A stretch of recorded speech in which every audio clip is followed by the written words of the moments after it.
How to use Glueless X-PATCH. Use PAX X-PATCH even without skill. You can also repair a bicycle tire puncture quickly and easily. There are 6 transparent glueless patches and 1 sandpaper in a set. After finding the puncture hole in the inner tube, use sandpaper to roughen up the tube surface around the hole. Tear off the glueless patch. Try not to leave fingerprints on the adhesive side to enhance adhesion. Paste it on the hole. Press your finger for about 20 seconds to make it fit better, and we're done.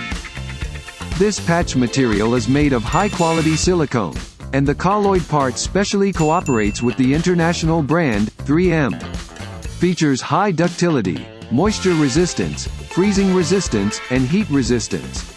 Even without vacuum packaging, it will not reduce its viscosity, and the repair effect is extremely powerful.